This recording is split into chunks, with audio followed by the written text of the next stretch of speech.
Emily had always dreamed of a fresh start. After a difficult year in the city, she moved to the quiet town of Ravenswood, hoping to leave her past behind.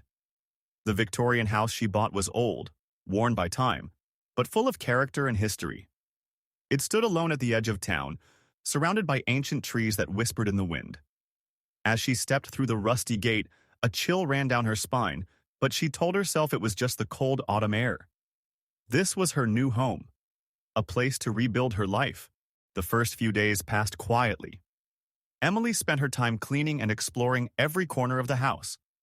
She loved the creaks and groans of the old wood, the way sunlight filtered through stained glass windows, painting colors on the floor. But at night, something changed. The house felt alive in a different way. Shadows moved where they shouldn't, cold spots appeared in empty rooms, and strange whispers echoed through the hallways. At first, she dismissed these sounds as her imagination, but the feeling of being watched grew stronger. One cold October night, as Emily lay in bed, she heard it. A soft, breathy whisper calling her name. She froze, her heart pounding in the silence. "Emily?" The voice was faint, almost pleading. She wanted to believe it was just the wind, but the whisper came again, closer this time. She sat up, clutching her blanket, trying to steady her trembling hands. The whisper faded, leaving an eerie silence that felt heavier than before. Determined to understand what was happening, Emily visited the Ravenswood Library. Hours passed as she sifted through old newspapers and town records. She learned that her house once belonged to the Marlowe family, who vanished mysteriously almost a century ago.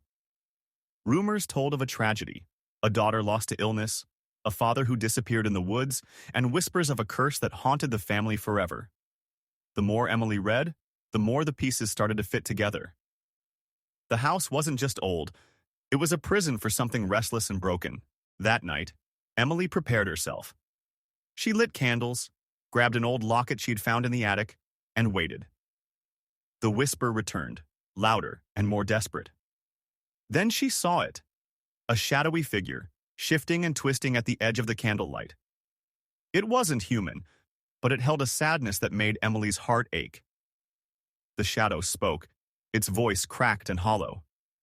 "Help me," it whispered. Emily's fear melted into resolve. She promised to find out the truth, to free the spirit trapped in her home. The next day, Emily returned to the attic, where she found an old diary belonging to the Marlowe daughter, Clara. The pages told a story of love and loss, Clara's battle with illness, her father's desperate attempts to save her, and the dark pact made to keep her alive. The curse was born from sorrow and pain, binding Clara's spirit to the house. Emily knew what she had to do, break the curse by setting Clara's story free. That night, Emily followed the instructions in Clara's diary, a ritual of release that required courage and faith. She lit candles, spoke the words, and opened her heart to the sorrow that lingered in the house. The shadows danced around her, voices rising in a chorus of pain and hope.